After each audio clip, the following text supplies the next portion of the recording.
আসসালামু আলাইকুম। এটিএন বাংলা সংবাদে সবাইকে স্বাগত জানাচ্ছি সীমা খান। শুরুতেই সংবাদ শিরোনাম। অভ্যন্তরীণ বিষয়ে নাক না গলাতে ভারতকে স্পষ্ট বার্তা বাংলাদেশের। পারস্পরিক সহযোগিতার মাধ্যমে ইতিবাচক ও গঠনমূলক সম্পর্ক গড়তে চায় দিল্লি, ব্রিফিংয়ে দুদেশের পররাষ্ট্র সচিব। যৌক্তিক সংস্কার শেষে জাতীয় নির্বাচন অনুষ্ঠিত হবে, ইইউর রাষ্ট্রদূতদের জানালেন প্রধান উপদেষ্টা। ভিসা সেন্টার দিল্লি থেকে সরিয়ে অন্য কোনো দেশের স্থানান্তরের অনুরোধ।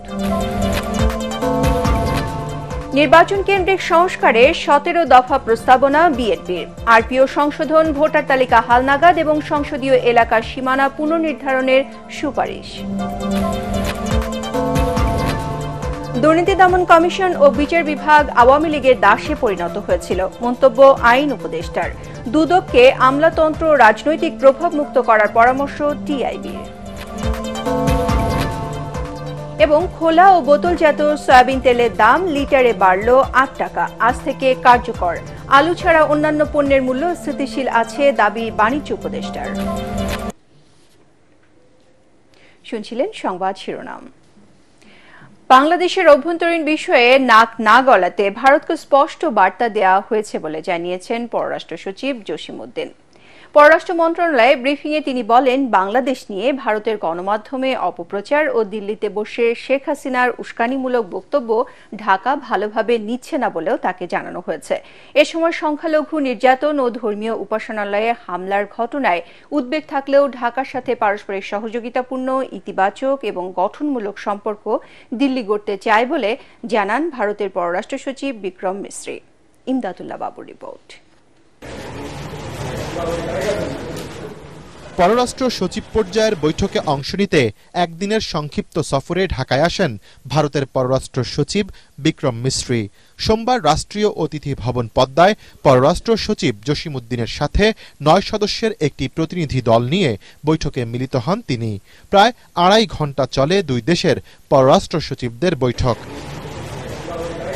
যেখানে স্থান পায় প্রতিবেশী দেশের সাথে সম্পর্কের চলমান উত্তেজনা, সংখ্যালঘুদের নিরাপত্তা, ব্যবসা বাণিজ্য, বিদ্যুৎ ও জ্বালানি, সীমান্ত হত্যা বন্ধ, অভিন্ন নদীর পানি বন্টন এবং ভিসা সহজীকরণ সহ নানা ইস্যু।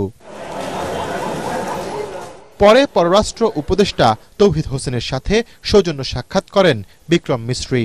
সাক্ষাৎ শেষে গণমাধ্যমের মুখোমুখি হয়ে তিনি জানান, বাংলাদেশের নতুন সরকারের প্রতি সমর্থন রয়েছে ভারতের। India desires a positive, constructive and mutually beneficial relationship with Bangladesh. We have always seen in the past and we continue to see in the future this relationship as a people-centric and people-oriented relationship. 5 আগস্টের পর বাংলাদেশে সংখ্যালঘুদের উপর বিচ্ছিন্ন হামলা হয়েছে অভিযোগ করে দিল্লির এসব ঘটনায় উদ্বেগ আছে বলে জানান তিনি। I conveyed our concerns, including those related to the safety and welfare of minorities.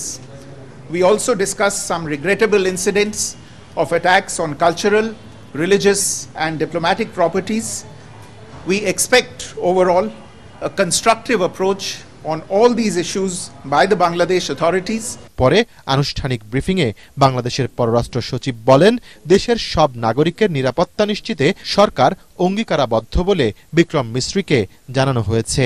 প্রাক্তন প্রধানমন্ত্রী তিনি ভারতে অবস্থান করে যে সমস্ত বক্তব্য রাখছেন, সেই বক্তব্যের প্রতি আমরা তাদের দৃষ্টি আকর্ষণ করেছি। সংখ্যালঘু সংক্রান্ত ভারতের যে প্রচার মাধ্যমের কথাবার্তাগুলো হচ্ছে, এটা আমরা অত্যন্ত জোরালোভাবে বলেছি। আমরা একটা খোলা বইয়ের মতো সেই মেসেজটা আমরা দিতে চাই, কিন্তু এই একই সাথে এটা যে আমাদের অভ্যন্তরীণ বিষয়, এটা আমরা যদি বলে দিতে চাই। কারণ মনে যদি কোনো ধরনের সংশয় থাকে, সেই সংশয় দূর করার জন্যই we are like a open book. Doctor Mohammad ইউনূসের সরকার ক্ষমতায় আসার পর ভারতের কোনো কূটনীতিকের এটি প্রথম সফর। ঢাকা দিল্লির সম্পর্ক ইতিবাচকভাবে এগিয়ে নিতে এই সফর গুরুত্বপূর্ণ ভূমিকা রাখবে বলে আশা করছেন সংশ্লিষ্টরা। ইমদাদুল্লাহ বাবু, এটিএন বাংলা, ঢাকা। প্রয়োজনীয় সংস্কার শেষে জাতীয় নির্বাচন অনুষ্ঠিত হবে বলে ইউরোপীয় ইউনিয়নের রাষ্ট্রদূতদের জানিয়েছেন অন্তর্বর্তী সরকারের প্রধান উপদেষ্টা ডক্টর মোহাম্মদ ইউনূস। তিনি বলেন, নির্বাচনের নির্দেশনা নিয়ে এ মাসেই সরকারের পক্ষ থেকে ঘোষণা দেয়া হবে। এ সময় ভিসা সেন্টার দিল্লি থেকে সরিয়ে ঢাকা বা প্রতিবেশী কোনো দেশে স্থানান্তরের অনুরোধ করেন প্রধান উপদেষ্টা। বৈঠকে সকল ধরনের সহায়তা দিয়ে অন্তর্বর্তী সরকারের পাশে থাকার কথা জানিয়েছেন ইউরোপীয় ইউনিয়নের রাষ্ট্রদূত মাইকেল মেলার। আরও জানাচ্ছেন ইয়াসিন রানা। তেজগাঁয়ে প্রধান উপদেষ্টার কার্যালয়ে অন্তর্বর্তী সরকারের প্রধান উপদেষ্টা ডক্টর মোহাম্মদ ইউনূসের সঙ্গে বৈঠক করেন ইউরোপীয় ইউনিয়নের ১৯ সদস্যের প্রতিনিধি দল। বৈঠকে নির্বাচন, গত ১৬ বছরে আওয়ামী লীগ সরকারের অত্যাচার, শোষণ, গুম, মানবাধিকার লঙ্ঘন, অর্থ পাচার, ব্যাংকিং খাত বিপর্যস্ত করার তথ্য তুলে ধরেন প্রধান উপদেষ্টা doctor Yunus. Visa centre Delhi থেকে সরিয়ে ঢাকা বা প্রতিবেশী কোনো দেশে স্থানান্তরের অনুরোধ করেন প্রধান উপদেষ্টা। পরবর্তী নির্বাচন কিভাবে ও কখন অনুষ্ঠিত হবে সে বিষয়েও রাষ্ট্রদূতদের বিস্তারিত বার্তা দেন তিনি।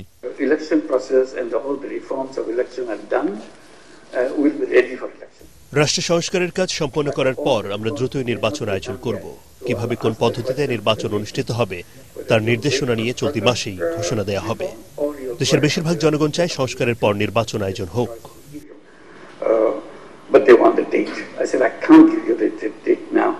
নির্বাচন নিয়ে রাজনৈতিক দলগুলোর সাথে চলমান সংলাপের কথাও ইইউ প্রতিনিধিদের সামনে তুলে ধরেন প্রফেসর ইউনূস।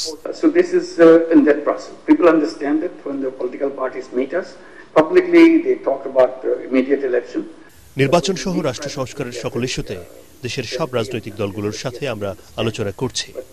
নির্বাচন আয়োজনে দেরি হলে বিভিন্ন সমস্যার সৃষ্টি হবে, তবে সংস্কার শেষ করেই নির্বাচন করতে হবে, কারণ নির্বাচনী ব্যবস্থা ভেঙে পড়েছে। বাংলাদেশে নিযুক্ত ইউরোপীয় ইউনিয়নের head of delegation Michael Miller বলেন, রাষ্ট্র সংস্কার প্রক্রিয়ায় পূর্ণ সমর্থন করবে ইইউ। বাংলাদেশকে সকল বিষয়ে সহযোগিতা অব্যাহত রাখবে ইউরোপীয় ইউনিয়ন। অন্তর্বর্তীকালীন সরকারের প্রতি পূর্ণ আস্থা রয়েছে আমাদের। রাষ্ট্র সংস্কারে যেসব প্রস্তাবনা আসবে তা বাস্তবায়নে সহযোগিতা করা হবে। বৈঠকে শ্রম অধিকার, বাণিজ্য সুবিধা, জলবায়ু, ইন্টারন্যাশনাল ক্রাইম ট্রাইব্যুনাল ও রোহিঙ্গা প্রত্যাবাসন নিয়ে আলোচনা করেন ইইউ প্রতিনিধিরা।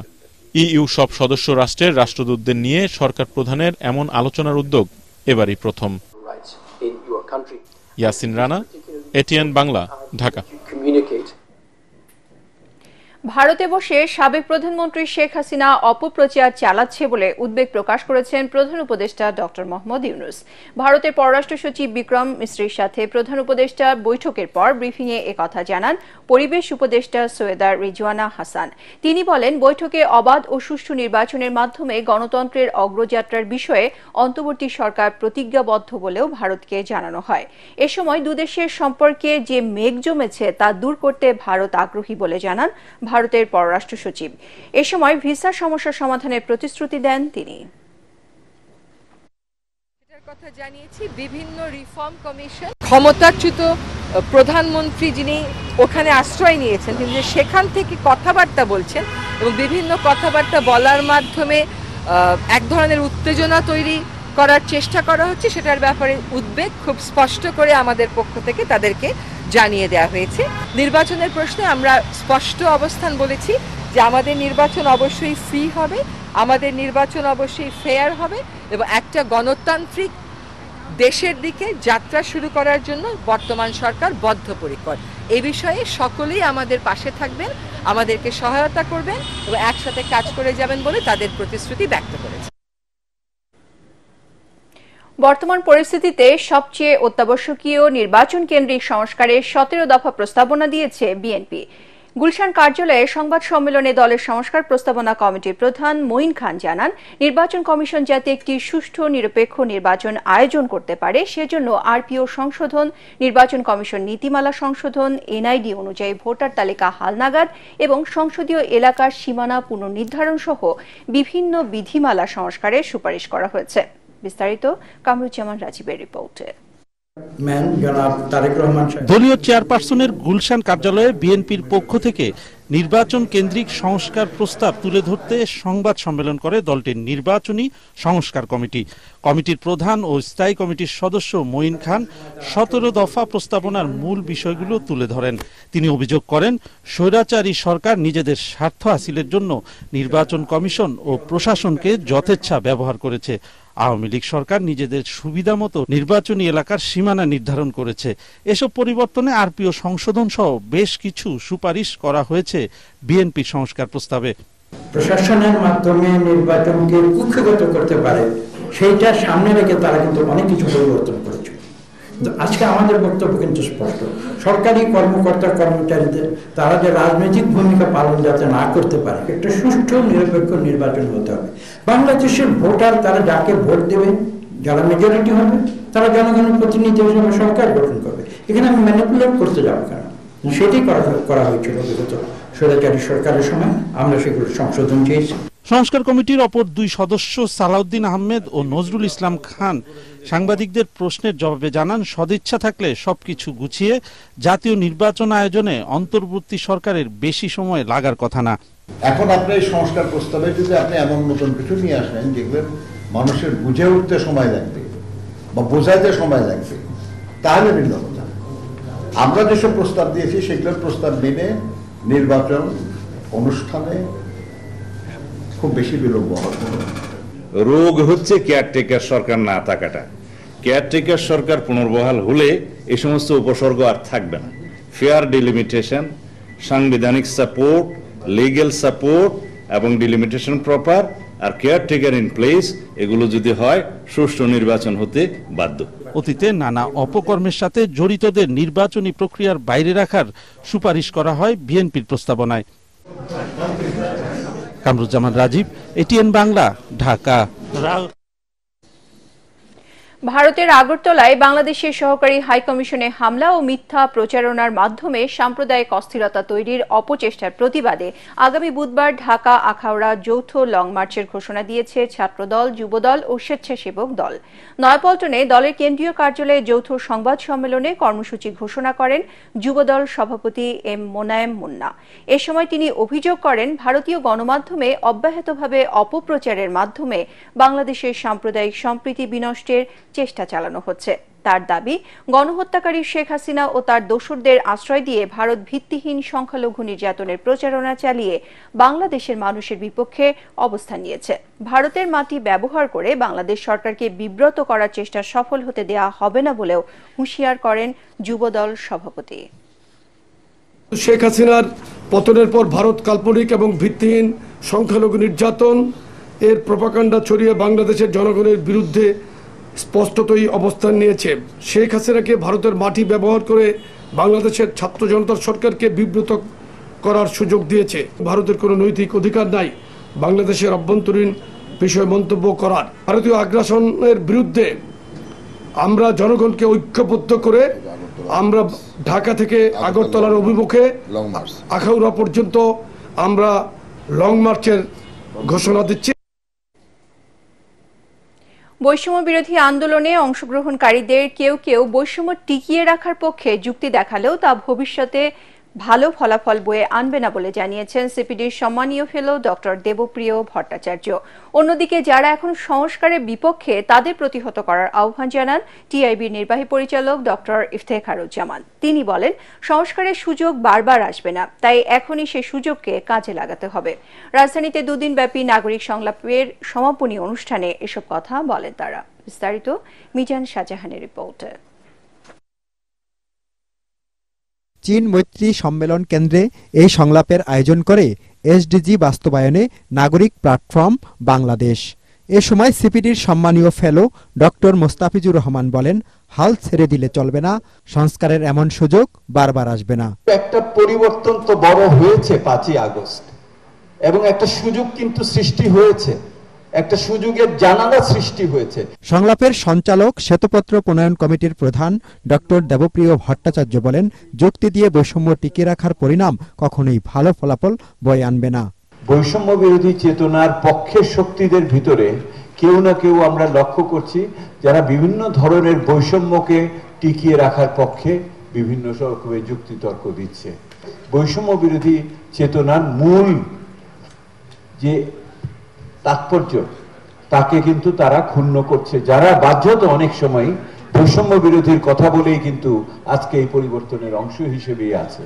সংস্কার কমিশনগুলোতে নারী ও সংখ্যালঘুদের যথাযথ মূল্যায়ন না করাকে সরকারের অদূরদর্শিতা বলে মনে করেন সিপিডির সম্মানীয় ফেলো দেবপ্রিয়। এই গঠনটা সঠিক হয় নাই এইটা আমরা মনে করি, কারণ এখানে প্রতিনিধিত্ব ঠিক মতো হয় নাই এবং এটা সমস্ত কমিশনের ভিতরে। তা স্বীকার করেন দুর্নীতি দমন কমিশন ও নির্বাচন সংস্কার কমিশনের প্রধানরা। আমি অন্তত জানতাম না যে আমার কমিশনে আর কে কে থাকবেন।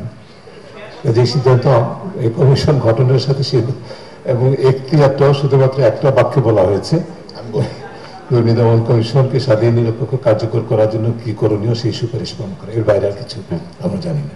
বড় চ্যালেঞ্জ হলো মনোনয়ন বাণিজ্য। ১৭০০ কোটি টাকা যে লেনদেন হয় এটা কিভাবে আমরা করি, এটা কিভাবে নিয়ন্ত্রণ করব, এবং এটা যদি নিয়ন্ত্রণ করতে হয় তাহলে আমাদের রাজনীতিবিদদেরই এই দায়িত্ব নিতে হবে।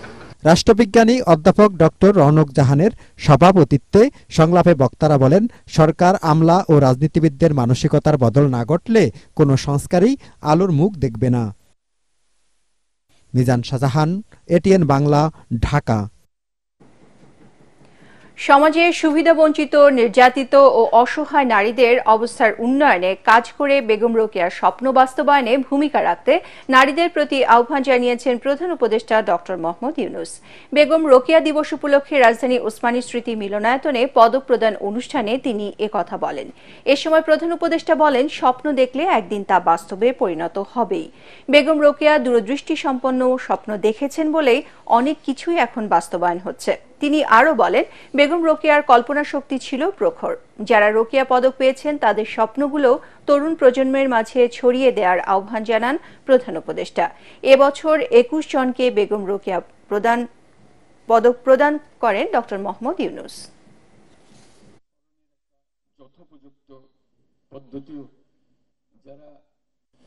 এই যে কল্পনা শক্তি, তার সুলতানার স্বপ্ন, অবাক লাগে কি চিন্তাটা, এবং সে চিন্তা লিখে গেছে,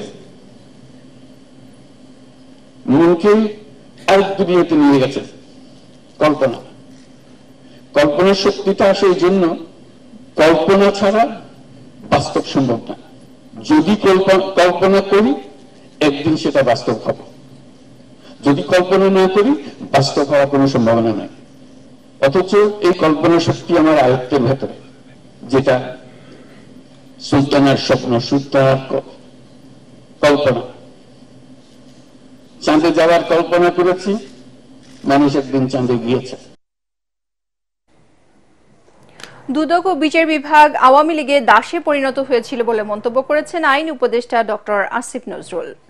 সকালে রাজধানী ইনস্টিটিউশন অব ডিপ্লোমা ইঞ্জিনিয়ার্স মিলনায়তনে আলোচনা সভায় তিনি একথা বলেন। টিআইবি নির্বাহী পরিচালক ডক্টর ইফতেখারুজ্জামান দুদককে আমলাতন্ত্র, দুর্নীতি ও রাজনৈতিক প্রভাব মুক্ত করার পরামর্শ দেন। বিস্তারিত জানাচ্ছেন রাসনা দাস।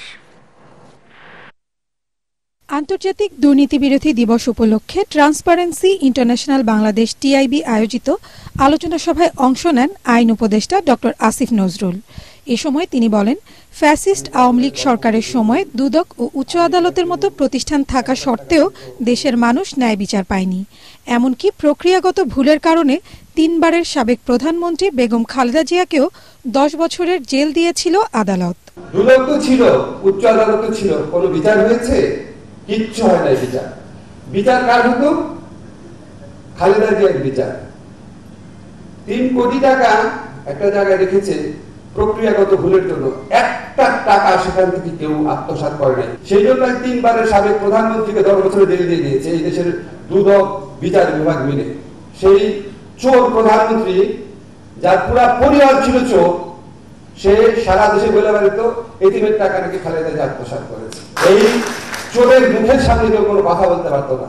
দুদক তার দাসে পরিণত হয়েছে। অনুষ্ঠানে দুদক সংস্কারে গঠিত কমিশনের প্রধান ডক্টর ইফতেখারুজ্জামান বলেন, বিগত সরকারের প্রতিনিধিরা দীর্ঘদিন ধরে করা সব অন্যায় ও দুর্নীতি থেকে মুক্তি পেতে একটি দুর্নীতিবাজ রাষ্ট্রকাঠামো গঠন করেছিল। যে ধরনের তথ্য পাচ্ছি সেটি অত্যন্ত বিব্রতকর, যা এতদিন জেনেছি তার চেয়ে হাজার গুণ বেশি। অনিয়ম, অনাচার, বৈষম্য, দুর্নীতি, দুর্নীতি কমিশনের স্বাভাবিক চিত্র। আমি আপনাদের সবার সঙ্গে বলছি, আমি বিব্রত হয়ে বলছি, বুকে হাত দিয়ে বলছি, আমি বিব্রত হয়ে বলছি। এই চিত্র আমার চোখের সামনে। আমাদের এই প্রতিষ্ঠানকে ঢেলে সাজানো সারাশি অভিযান ছাড়া কোনো উপায় নেই। এ সময় আইন উপদেষ্টা অন্তর্বর্তীকালীন সরকারকে নিরপেক্ষ জানিয়ে দেশের জনগণকে যে কোনো অন্যায়ের বিরুদ্ধে সোচ্চার হওয়ার আহ্বান জানান। রাসনা দাস, এটিএন বাংলা, ঢাকা। জুলাই আগস্টের ঘটনায় করা মামলায় আসামিকে গ্রেপ্তারের ভয় দেখিয়ে চাঁদাবাজি করলে অভিযুক্ত পুলিশ ও বাদীর বিরুদ্ধে ব্যবস্থা নেওয়া হবে বলে জানিয়েছেন ডিএমপি কমিশনার শেখ মোহাম্মদ সাজ্জাদ আলী। রাজধানী মিন্টু রোডে মিট দ্য প্রেসে তিনি বলেন, তদন্তে যাদের বিরুদ্ধে প্রমাণ পাওয়া যাবে তাদেরকেই শুধু গ্রেপ্তার করা হবে। মামলা বাণিজ্যে চাঁদাবাজির অভিযোগে এরই মধ্যে এক পুলিশ কর্মকর্তার বিরুদ্ধে ব্যবস্থা নেওয়া হয়েছে বলেও জানান তিনি। রিপোর্ট মনির হোসেন তপুর। ঢাকা মেট্রোপলিটন পুলিশের ৩৮তম কমিশনার শেখ মোহাম্মদ সাজ্জাদ আলী দায়িত্ব নেয়ার পর প্রথম সংবাদ সম্মেলন। শুরুতেই জুলাই আগস্ট বিপ্লবের সময় পুলিশের অপেশাদার আচরণের জন্য ক্ষমা চান তিনি। ৫ আগস্টের পর পুলিশ অনেকটা নিষ্ক্রিয় হয়ে পড়েছিল, সবার সহযোগিতায় পুনরায় সক্রিয় করা হচ্ছে বলে জানান তিনি। এই দেশ স্বাধীন হওয়ার পরেও তো এরকম যারা পাকিস্তান পিরিয়ডে চাকরিতে ছিল, ডিউরিং লিবারেশন পিরিয়ডে চাকরি ছিল, সবার চাকরিতে খাওয়া হয় নাই। তো এইরূপ যে ৮০ থেকে ৯০,০০০ লোক রিক্রুটেড হয়েছে, আমরা তো মানবিক কারণেই তাদেরকে তো আমরা গ্রহণ করতে পারি না। তবে যারা দুষ্টু, যারা পেশাদারিত্বের বাইরে যে নানা ধরনের কর্মে লিপ্ত হয়েছিল, তাদের বিরুদ্ধে তাদের অনেকে পালায়ে গেছে এবং তাদের অনেকের বিরুদ্ধে আমরা ব্যবস্থা নিচ্ছি। জুলাই আগস্টের মামলায় কাউকে হয়রানি, নির্যাতন কিংবা ভয় দেখিয়ে চাঁদাবাজির চেষ্টা করলে কাউকে ছাড় দেওয়া হবে না বলে সতর্ক করেন নয় কমিশনার। দেখা যাচ্ছে যে এই লোকগুলা এই ঘটনায় জড়িত ছিল না, তাদের ভিতরে হয়তো গুটি কয়েক লোক, ইনভেস্টিগেশন ছাড়া সঠিকভাবে বলাও যাবে না, গুটি কয়েক লোক জড়িত ছিল। এখন বাস্তবে যেটা ঘটছে সেটা হলো যে ওই মামলার বাদী এই সকল আসামির কাছে যে টাকা চাচ্ছে। আমার কাছে রিপোর্ট আসতেছে আমার লোকেরাও তাদের থেকে নানা ধরনের বখরা আদায়ের চেষ্টা করতেছে। উভয়ের বিরুদ্ধে ব্যবস্থা, এবং আপনারা খবর নেন, একজনের বিরুদ্ধে অলরেডি আমি ব্যবস্থা নিছি। এদিকে সড়কে শৃঙ্খলা ফেরাতে অনিয়মকারীদের বিরুদ্ধে মামলার পরিমাণ দ্বিগুণ করা হয়েছে। বিগত সরকার অনুমতি দেয় মহানগরীতে অটোরিকশার পরিমাণ বেড়েছে বলে জানান ডিএমপি কমিশনার। মহান বিজয়ের মাসে গুরুত্বপূর্ণ ৩টি দিবসকে কেন্দ্র করে নিরাপত্তা জোরদার করা হচ্ছে বলে জানান তিনি। মনির হোসেন তপু, এটিএন বাংলা, ঢাকা।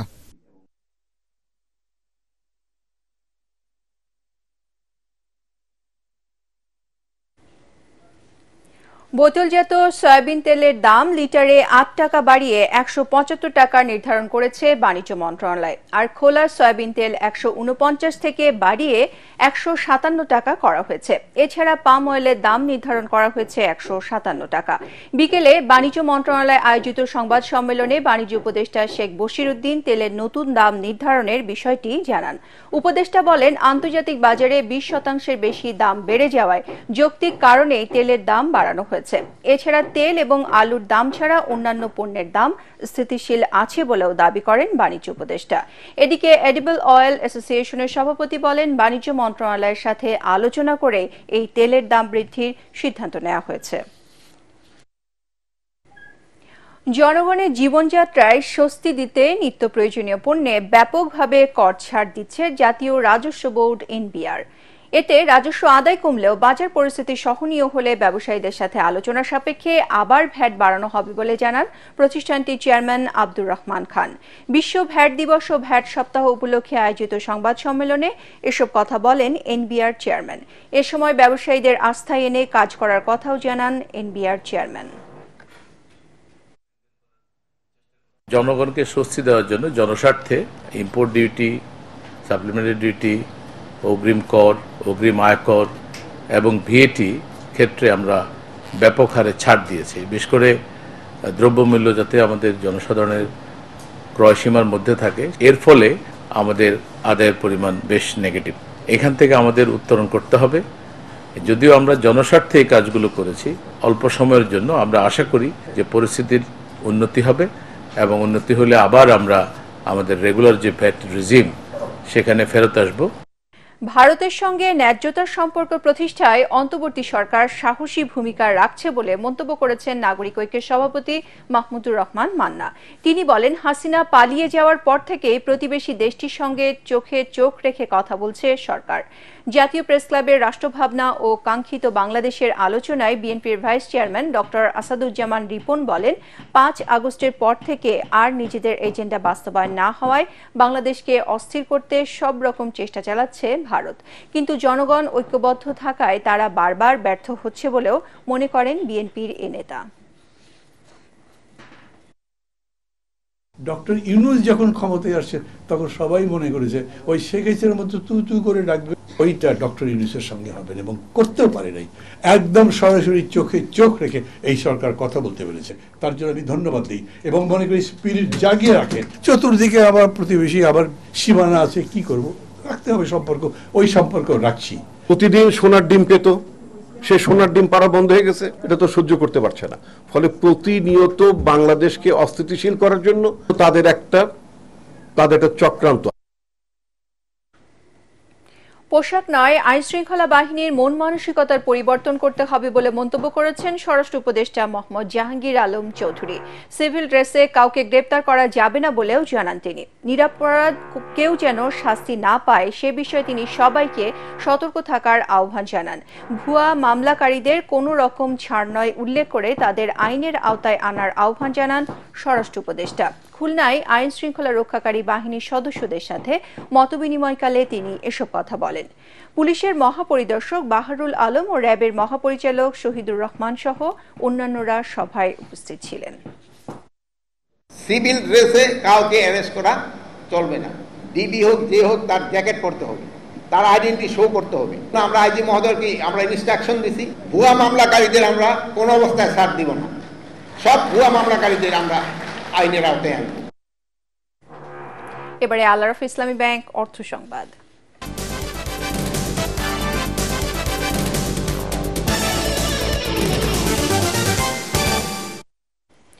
গত কয়েক বছরের ধারাবাহিকতায় এবছরও ফেব্রুয়ারির অমর 21 বইমেলা প্রাঙ্গণে আসা লেখক, পাঠক, দর্শনার্থীদের কাছ থেকে বই সংগ্রহ করেছে বিকাশ। পাশাপাশি প্রতিষ্ঠানটি নিজস্ব অর্থায়নে আরও বই কিনে 28 জেলায় 393টি লাইব্রেরির পাঠকদের কাছে 1,20,000 বই দিয়েছে প্রতিষ্ঠানটি। এছাড়া গত 5 বছর ধরে দেশের বিভিন্ন সুবিধাবঞ্চিত স্কুল ও লাইব্রেরিতে মোট 2,67,000 বই বিতরণ করেছে বিকাশ। মেধার বিকাশ ঠেকাইকে স্লোগানে পরিচালিত এই উদ্যোগে গত বছর থেকে যুক্ত হয়েছে প্রথম আলো ট্রাস্ট।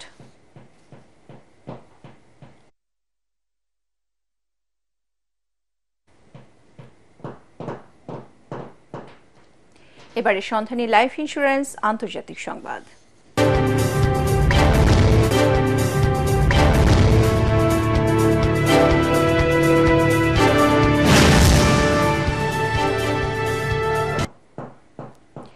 দেশ ছেড়ে পালিয়ে রাশিয়ায় আশ্রয় নিয়েছেন সিরিয়ার আলোচিত সমালোচিত ক্ষমতাচ্যুত প্রেসিডেন্ট বাশার আল আসাদ। মস্কোয় বাশার ও তার পরিবারকে রাজনৈতিক আশ্রয় দিয়েছেন প্রেসিডেন্ট পুতিন। এদিকে বাশারের পতনের পর হামলা হয়েছে দামেস্কে, ইরানের দূতাবাসে। বিভিন্ন স্থানে চলছে লুটপাট। দামেস্কে জারি করা হয়েছে কারফিউ। সিরিয়ার প্রধানমন্ত্রী মোহাম্মদ আল জালালি জানিয়েছেন, অন্তর্বর্তী সময়ে কিভাবে দেশ চলবে সে বিষয়ে এইচটিএস বিদ্রোহী নেতা জুলানির সঙ্গে আজ বৈঠক করবেন তিনি। আরো জানাচ্ছেন আশিকুর রহমান। বিদ্রোহী যোদ্ধাদের ঝড়ো অভিযানের মাত্র 12 দিনের মাথায় পতন হয়েছে মধ্যপ্রাচ্যের দেশ সিরিয়ার 2 যুগের বেশি সময়ের শাসক বাশার আল আসাদের। তীব্র বিদ্রোহের মাঝে স্থানীয় সময় শনিবার দেশ ছাড়েন তিনি। এর মধ্য দিয়ে সিরিয়ার আসাদ পরিবারের 53 বছরের শাসনের অবসান হয়। সরকার পতনের পর বাশারের অবস্থান নিয়ে ধোঁয়াশা শুরু হয়। তাকে বহনকারী বিমান রাডার থেকে অদৃশ্য হয়ে যায়। তাৎক্ষণিকভাবে কেউ এ বিষয়ে আনুষ্ঠানিকভাবে কিছু জানাতে পারেনি। রোববার দিবাগত রাত 12টার দিকে বার্তা সংস্থা রয়টার্স জানায়, পরিবারের সদস্যদের নিয়ে বাশার মস্কোয় পৌঁছেছেন। সেখানে তাদের রাজনৈতিক আশ্রয় দিয়েছেন রুশ প্রেসিডেন্ট পুতিন। এদিকে সিরিয়া পরিস্থিতি নিয়ে আলোচনার জন্য সোমবার জাতিসংঘের নিরাপত্তা পরিষদে রুদ্রদ্বার বৈঠক আয়োজনের অনুরোধ জানিয়েছে রাশিয়া। বাশারের পতনের পর রাজধানী দামেস্ক সহ অনেক স্থানে বাশারের বাবা হাফিজ আল আসাদের ভাস্কর্য ভেঙে ফেলা হয়েছে। হামলা হয়েছে দামেস্কে ইরানের দূতাবাসে। প্রেসিডেন্টের কার্যালয়ে লুটপাট করা হয়েছে। এই পরিস্থিতিতে দামেস্কে কারফিউ জারি করেন বিদ্রোহীরা। প্রধানমন্ত্রী মোহাম্মদ আল জালালি সামাজিক যোগাযোগ মাধ্যমে দেওয়া এক ভিডিও বার্তায় বলেন, জনগণের বেছে নেওয়া যে কোনো নেতৃত্বকে সহায়তা করতে তিনি প্রস্তুত।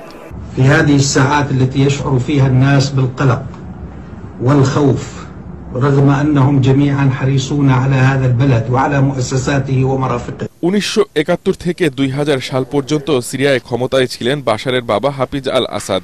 বাবার মৃত্যুর পর ক্ষমতার মসনদে বসেন বাশার। প্রথমে সংস্কারের পথ ধরে এগুলোও পরে বাবার মতোই কৃতিত্ববাদী শাসকে পরিণত হন। মানবাধিকার লঙ্ঘন, বিরোধীদের কঠোর নিপীড়ন সহ নানা অভিযোগ আছে তার বিরুদ্ধে। আশিকুর রহমান, এটিএন বাংলা। নানা আয়োজনে 12 বছর পূর্তি উদযাপন করল east West university genetic engineering and biotechnology ডিপার্টমেন্টের শিক্ষার্থীরা।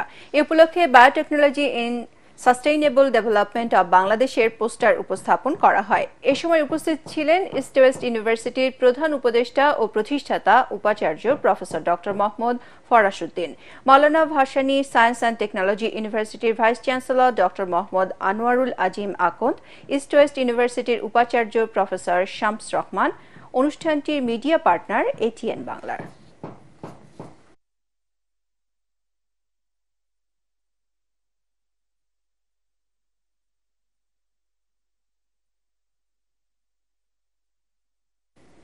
এখন পার্টেক্স খেলার খবর।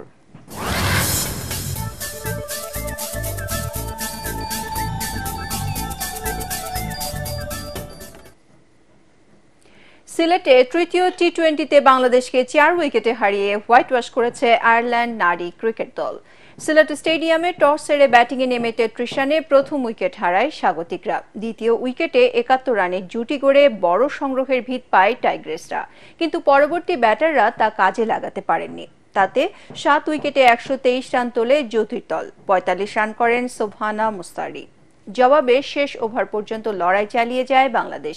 তবে লরা ডিলানির 31 বলে অপরাজিত 36 রানের ইনিংসে এক বল হাতে রেখে জয় নিশ্চিত করে আয়ারল্যান্ড। ইস্পাহানি প্রথম আলো আন্তঃবিশ্ববিদ্যালয় ফুটবল টুর্নামেন্টের ফাইনালে আমেরিকান ইন্টারন্যাশনাল ইউনিভার্সিটিকে হারিয়ে শিরোপা জিতেছে ড্যাফোডিল ইন্টারন্যাশনাল ইউনিভার্সিটি। সোমবার ঘরের মাঠে এআইইউবিকে 2-1 গোলের ব্যবধানে পরাজিত করে স্বাগতিকরা। প্রথমবারের মতো শিরোপা জিতে উৎসবের আমেজে ভাসে বিশ্ববিদ্যালয়টির ছাত্র, শিক্ষক, কর্মকর্তা, কর্মচারীরা। আরও জানাচ্ছেন মুশফিকুর রহমান। রেফারি খেলা শুরুর বাঁশি দেওয়ার সাথে সাথেই উত্তেজনা, আক্রমণ পাল্টা আক্রমণের মধ্য দিয়ে চলে ইস্পাহানি প্রথম আলো আন্তঃবিশ্ববিদ্যালয় ফুটবল টুর্নামেন্টের ফাইনাল ম্যাচ। খেলা শুরুর 14তম মিনিটে ডি বক্সের ভেতর থেকে পায়ের দুর্দান্ত এক শটে বল জালে জড়ান এআইইউবির অধিনায়ক ফয়েজ আহমেদ, কিন্তু লিড বেশিক্ষণ ধরে রাখতে পারেননি তারা। 1 মিনিটের মধ্যে ডি বক্সের বাইরে থেকে চমৎকার এক কিক নিয়ে দলকে সমতায় ফেরান ড্যাফোডিলের অমিত হাসান। প্রথমার্ধে যোগ করা সময়ে মাহবুবুর রহমান জুয়েলের গোলে ব্যবধান বাড়ায় ড্যাফোডিল। একদল হেরেছে, তবে এমন উত্তেজনাপূর্ণ ম্যাচ দেখে অভিভূত দর্শক বললেন এ ধরনের আয়োজন আরো হওয়া উচিত। আন্তঃবিশ্ববিদ্যালয় এল ক্লাসিকো বললে এটা ভুল হবে না।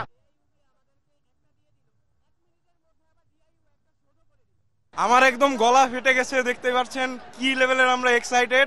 ফুটবল খেলা অনেক ভালো লাগে, মানে আমরা অনেক দূর থেকে আসছি।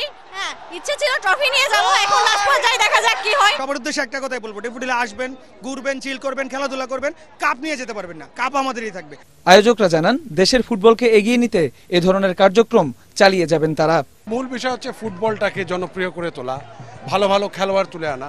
বাংলাদেশে যে ফুটবলের যে একটা জোয়ার ছিল 80-90 দশকের দিকে, সেই জায়গাটাকে আবার ফিরিয়ে আনা। ফুটবল পুনর্জাগরণ দরকার এবং আমাদের এই চেষ্টা, অর্থাৎ আন্তঃবিশ্ববিদ্যালয়ের ফুটবল প্রতিযোগিতার মধ্যে দিয়ে আমরা সে ফুটবলের পুরনো ঐতিহ্যটা ফিরিয়ে আনতে চাই। খেলার কোনো বিকল্প নেই, ইয়াং জেনারেশনকে খেলায় উদ্বুদ্ধ করতে হবে এবং সেই জায়গা থেকে আমাদের একটা দায়বদ্ধতা আছে। এটিএন বাংলা বরাবরই সেই জন্য খেলার সাথে সম্পৃক্ত থাকে। খেলা শেষে বিজয়ী ও রানার আপ দলের মাঝে পুরস্কার বিতরণ করেন ইস্পাহানি ও প্রথম আলোর কর্মকর্তারা। ড্যাফোডিল বিশ্ববিদ্যালয়ের ক্যাম্পাসে এসে আবারও মনে হচ্ছে ফুটবলের সে হারানো গৌরব আবারও ফিরে এসেছে। বিশেষজ্ঞরা বলছেন স্কুল, কলেজ এবং বিশ্ববিদ্যালয় পর্যায়ে এভাবেই ফুটবল টুর্নামেন্টের আয়োজন করলে বাংলাদেশের ফুটবল আবারও তার হারানো গৌরব ফিরে পাবে। Mushfiqur Rahman, ATN Bangla, Ashulia, Savar. Asian cup বাছাই ফুটবলে বাংলাদেশ ও ভারত একই গ্রুপে পড়েছে। গ্রুপের অন্য দুই দল হল হংকং ও সিঙ্গাপুর। এশিয়ান ফুটবল কনফেডারেশনের সদর দপ্তর মালয়েশিয়ার কুয়ালালামপুরে ড্র অনুষ্ঠিত হয়। এশিয়ান কাপ বাছাইয়ে 24 দল 6টি গ্রুপে ভাগ হয়ে হোম অ্যান্ড অ্যাওয়ে পদ্ধতিতে খেলবে। গ্রুপ চ্যাম্পিয়নরা আগামী বছর সৌদি আরবে এশিয়ান কাপের চূড়ান্ত পর্বে খেলবে। আগামী বছরের 25শে মার্চ ভারতের বিপক্ষে খেলা দিয়ে এশিয়ান কাপ ফুটবলের বাছাই পর্ব শুরু করবে বাংলাদেশ। পঞ্চমবারের মতো দৃষ্টি প্রতিবন্ধীদের নিয়ে দাবা খেলার আয়োজন করেছে ডিসেবল ওয়েলফেয়ার সোসাইটি। সকালে আগারগাঁওয়ে মুক্তিযুদ্ধ জাদুঘরে 80 জন প্রতিযোগীর অংশগ্রহণে শুরু হয় 2 দিনের এই প্রতিযোগিতা। এতে 9 জন নারী খেলোয়াড়ও অংশ নেন। 33তম আন্তর্জাতিক প্রতিবন্ধী দিবসকে সামনে রেখে এ ধরনের প্রতিযোগিতার আয়োজন করা হয়। এ সময় উপস্থিত ছিলেন DWS এর প্রতিষ্ঠাতা ও নির্বাহী পরিচালক মার্জিনা আহমেদ এবং পৃষ্ঠপোষক প্রতিষ্ঠান সাইট সেভার্সের কান্ট্রি ডিরেক্টর অমৃতা রেজিনা রোজারিও সহ অন্যান্যরা।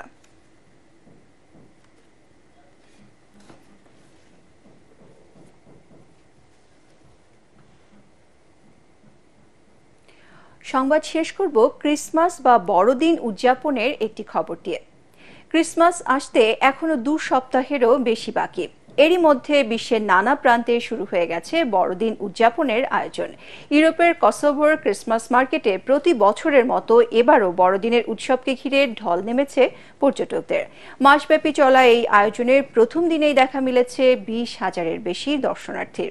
আরও জানাচ্ছেন ফারহিন ইসলাম টুম্পা। দুয়ারে কড়া নাড়ছে খ্রিস্ট ধর্মাবলম্বীদের সবচেয়ে বড় উৎসব বড়দিন। এ উপলক্ষে বিশ্বের বিভিন্ন প্রান্তে বসেছে হাটবাজারের পসরা। আধুনিকতার ছোঁয়া থাকলেও এখনও ইতিহাসের সাক্ষী হয়ে টিকে আছে কসোভোর রাজধানী প্রিস্টিনার ক্রিসমাস মেলা। এবছরও মাদার থেরেসা স্কয়ারে 1 কিলোমিটার এলাকা জুড়ে সাজানো হয়েছে এই আয়োজন। মনোমুগ্ধকর আলোকসজ্জার পাশাপাশি আছে সুসজ্জিত Christmas tree, ice skating show, আলো ঝলমলে সান্তাক্লজ ছাড়াও দৃষ্টিনন্দন আতশবাজি প্রদর্শন। আরও আছে স্থানীয় কারুশিল্প, উপহার সামগ্রী আর নানা রকম খাবারের পসরা। Christmas market is wider, is the biggest yet that has been.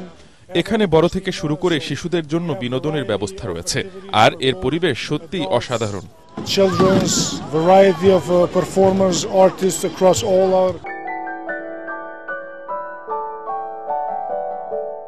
ইউরোপের দক্ষিণ পূর্বাঞ্চলের সবচেয়ে বড় আর জনপ্রিয় এই ক্রিসমাস মেলা চলবে 15 জানুয়ারি পর্যন্ত। ফারহিন ইসলাম টুম্পা, এটিএন বাংলা।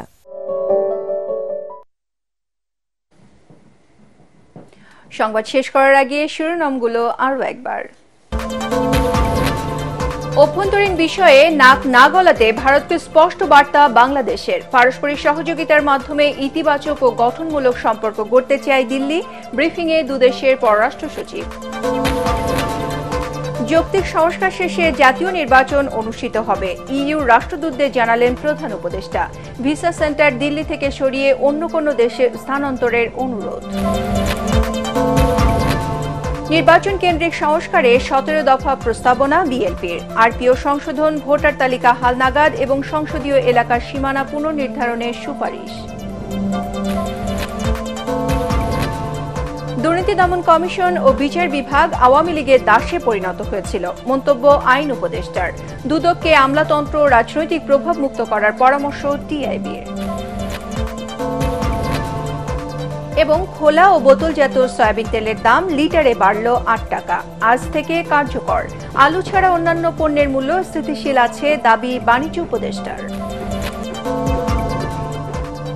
পরবর্তী সংবাদ দেখার আমন্ত্রণ জানিয়ে এখনকার মতো শেষ করছি। ATN বাংলা সংবাদ ইউটিউবে দেখতে ব্রাউজ করুন youtube.com/ATN বাংলা নিউজ। ধন্যবাদ সবাইকে।